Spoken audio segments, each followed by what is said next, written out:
न घूसखोरी मुद्दा है, न कमीशनखोरी मुद्दा है, न जमाखोरी मुद्दा है, न मिलावटखोरी मुद्दा है, न कालाबाजारी मुद्दा है, न मुनाफाखोरी मुद्दा है, न नशा तस्करी मुद्दा है, न मानव तस्करी मुद्दा है, न लव जिहाद मुद्दा है, न लैंड जिहाद मुद्दा है, न ड्रग जिहाद मुद्दा है, न धर्मांतरण मुद्दा है, न घुसपैठ मुद्दा है, न जनसंख्या विस्फोट मुद्दा है, न अलगाववाद मुद्दा है, न आतंकवाद मुद्दा है, न माओवाद मुद्दा है, न नक्सलवाद मुद्दा है। मुद्दा क्या है? हिंदी मत बोलो, मराठी बोलो। अमेरिका में, कनाडा में, ऑस्ट्रेलिया में, ब्राजील में भी अगर आप हिंदी में बात करेंगे कोई आपको थप्पड़ नहीं मारेगा, बल्कि गर्व के साथ आपके साथ सम्मान के सामने झुक जाएगा। बोले अच्छा आप हिंदुस्तान के रहने वाले हिंदी बोलते हैं, आपका सम्मान करेगा। हिंदी बोलने से एक मराठी कमजोर तो नहीं हो जाएगी। फिर हिंदी बोलने का विरोध क्यों किया जा रहा है? हिंदी का विरोध नहीं किया जा रहा। हिंदी विरोध के नाम पे सत्ता प्राप्त करने की कोशिश की जा रही है। और सत्ता प्राप्त क्यों? हमारे संविधान की धज्जियां उड़ाई जा रही हैं और संविधान की शपथ लेने वाले माननीय सांसद, विधायक, मंत्री और जज मौन है। जो लोग बार बार संविधान की बात करते हैं, संविधान की बात करते हैं, सेकुलरिज्म की बात करते हैं, बाबा साहब की बात करते हैं, वो सब आज मौन होके इस संविधान का चीर हरण देख रहे हैं। महाराष्ट्र में संविधान की धज्जियां उड़ रही हैं।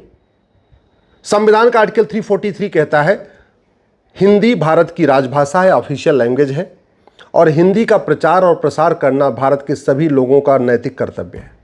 आर्टिकल 344 कहता है एक भारतीय भाषा आयोग बनेगा और भारतीय भाषा आयोग अपने सुझाव देगा कि हिंदी का प्रचार प्रसार कैसे किया जाए, हिंदी को कनेक्टिंग लैंग्वेज कैसे बनाई जाए। आर्टिकल 344 आगे ये कहता है एक भारतीय भाषा समिति बनेगी 30 लोगों की, उसमें 20 लोकसभा के सांसद होंगे, 10 राज्यसभा के सांसद होंगे, और वो समिति भी अपने सजेशन देगी कि हिंदी को भारत की कनेक्टिंग लैंग्वेज कैसे बनाई जाए।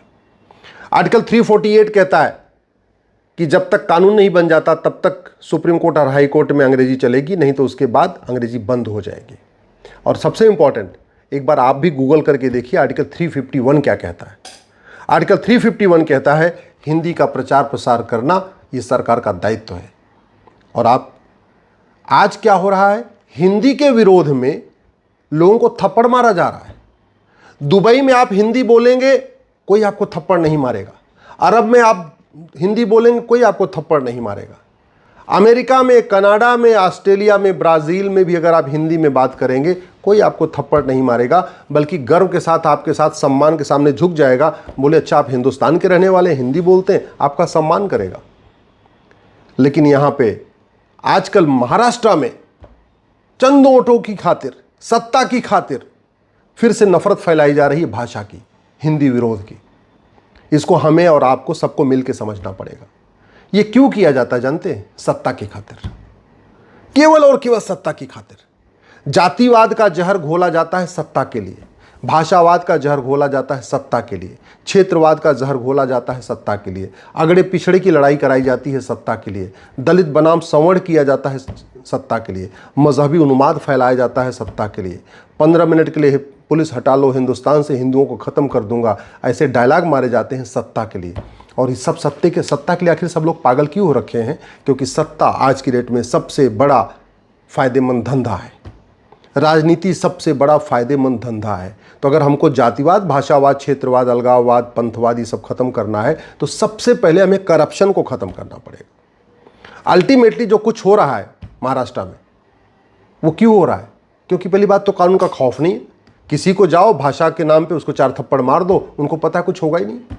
पुलिस सत्ता के गुलाम है तो पुलिस अपने आप FIR करेगी नहीं, वो भी देखेगी अच्छा ऊपर से हमें आदेश आएगा तब हम FIR करेंगे, नहीं तो हम करेंगे नहीं। और पुलिस सत्ता के गुलाम क्यों है? 1861 का पुलिस एक्ट चल रहा है। उनके मन में खौफ क्यों नहीं है? खौफ इसलिए नहीं है कि अगर हम FIR हो भी जाएगा ज़्यादा कुछ फर्क नहीं पड़ेगा, हमारे खिलाफ कोई गवाही देने आएगा नहीं। नार्को पॉलीग्राफ ब्रेन मैपिंग कानून तो है नहीं।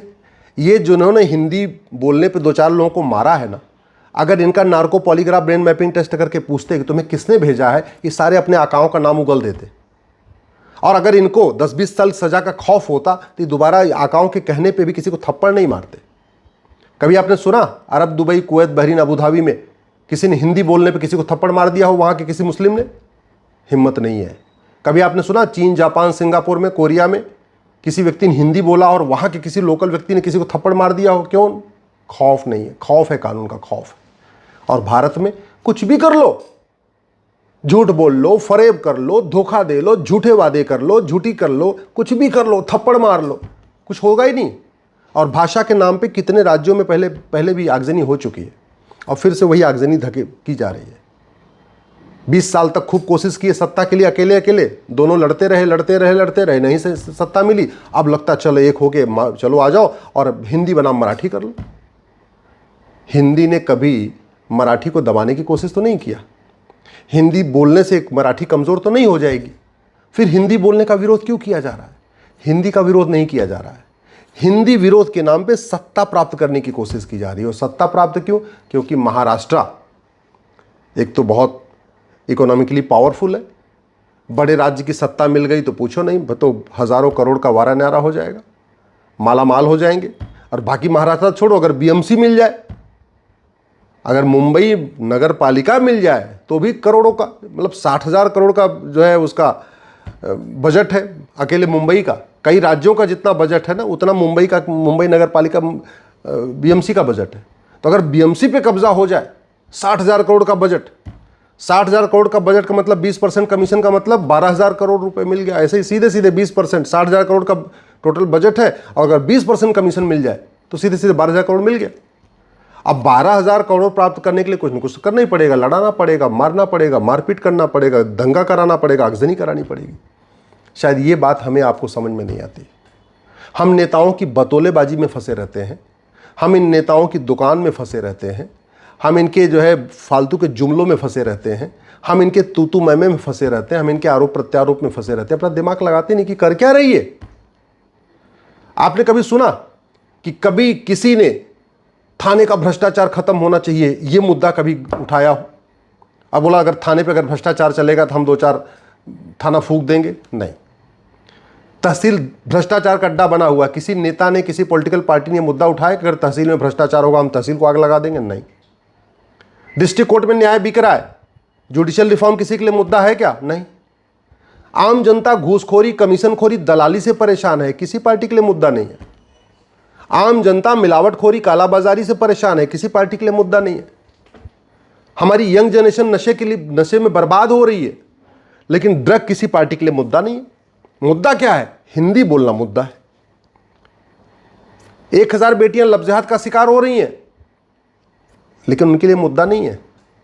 प्रतिदिन 1,500 हिंदू परिवारों का धर्मांतरण हो रहा है, 10,000 हिंदू का पर डे कम हो रहे हैं, ये मुद्दा नहीं है। 6 करोड़ घुसपैठी आके बैठे हुए हैं, ये मुद्दा नहीं है। 90,000 बच्चे रोज पैदा हो रहे हैं, जनसंख्या विस्फोट हो रहा है, ये मुद्दा नहीं है। न घूसखोरी मुद्दा है, न कमीशनखोरी मुद्दा है, न जमाखोरी मुद्दा है, न मिलावटखोरी मुद्दा है, न कालाबाजारी मुद्दा है, न मुनाफाखोरी मुद्दा है, न नशा तस्करी मुद्दा है, न मानव तस्करी मुद्दा है, न लब जिहाद मुद्दा है, न लैंड जिहाद मुद्दा है, न ड्रग जिहाद मुद्दा है, न धर्मांतरण मुद्दा है, न घुसपैठ मुद्दा है, न जनसंख्या विस्फोट मुद्दा है, न अलगाववाद मुद्दा है, न आतंकवाद मुद्दा है, न माओवाद मुद्दा है, न नक्सलवाद मुद्दा है। मुद्दा क्या है? हिंदी मत बोलो, मराठी बोलो। इससे ज़्यादा संविधान का अपमान कोई कर नहीं सकता। लेकिन संविधान की शपथ लेने वाले सब मौन बैठे हुए हैं, सब बैठे हुए हैं। सबको लगता है अच्छा बोल दूंगा क्या पता मेरी वोट कम हो जाए, बोल दूंगा क्या पता मेरी वोट कम हो जाए। इसलिए मैं कहता हूं जब तक भ्रष्टाचार खत्म नहीं होगा तब तक ओट जीवी, नोट जीवी, सत्ता जीवी, दल गुलाम इस तरीके का जहर घोलते रहेंगे। और भ्रष्टाचार खत्म मैं कहता हूं 1 साल के अंदर खत्म हो जाएगा। 100 रुपए से बड़ी नोट बंद हो जाए, 25% भ्रष्टाचार खत्म हो जाएगा। 5,000 रुपए से महंगे सामान का कैश लेन देन बंद हो जाए, 25% और भ्रष्टाचार, यानी 50% भ्रष्टाचार खत्म हो जाएगा। 50,000 रुपए से महंगी वस्तु या संपत्ति को आधार से लिंक कर दिया जाए, 75% करप्शन खत्म हो जाएगा। और नार्को पॉलीग्राफ ब्रेन मैपिंग कानून बना दिया जाए, भ्रष्टाचारियों की 100% प्रॉपर्टी जब्त करने, नागरिकता खत्म करने और फांसी देने के लिए कानून बना जाए। मैं गारंटी के साथ कहता हूं भारत में राम राज्य आ जाएगा। कोई मांगने से भी, मांगना तो छोड़िए, देने पे भी पैसा नहीं लेगा। और फिर ऐसे कूड़े कचड़े जो पार्षद और प्रधान बनने के लिए इस तरीके का जहर घोलते हैं ना, ये राजनीति से दूर हो जाएंगे, कहीं चपरासी बन जाएंगे, ठेला लगा लेंगे, कोई और काम कर लेंगे, पॉलिटिक्स में नहीं आएंगे। आप खुद भी सोचिए ना, आखिर क्या कारण है कि पार्षद का कोई वेतन तो है नहीं, प्रधान का कोई वेतन तो है नहीं, फिर पार्षद प्रधान बनते ही जो साइकिल पे चल रहा था वो फॉर्च्यूनर से कैसे घूमने लगता है?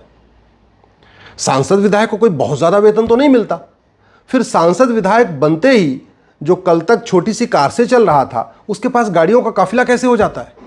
जिसके पास छोटा सा मकान था उसके पास फार्म हाउस आ कैसे जाता है? याद रखिए, जितने भी टेंडर होते हैं 20% कमीशन है उसमें।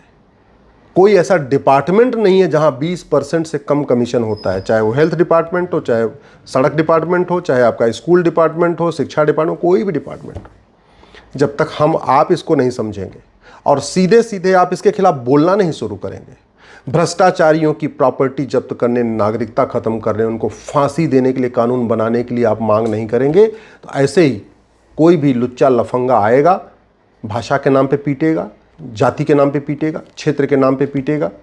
और अगर आप इन्हीं में उलझे रहे तो कोई पुलिस रिफॉर्म की बात नहीं होगी, जुडिशियल रिफॉर्म की बात नहीं होगी, एडमिनिस्ट्रेटिव रिफॉर्म की बात नहीं होगी, बाकी जो जरूरी काम की बात नहीं होगी। कभी अगड़ा बनाम पिछड़ा, कभी दलित बनाम संवर्ण, कभी फलाने बनाम फलाने, कभी हिंदी बनाम मराठी, कभी हिंदी बनाम कन्नड़, ऐसे ही आपको उलझा के रखा जाएगा और आप इसमें उलझे रहेंगे, आप इसको सुनते रहेंगे तो कभी देश का भला नहीं होगा।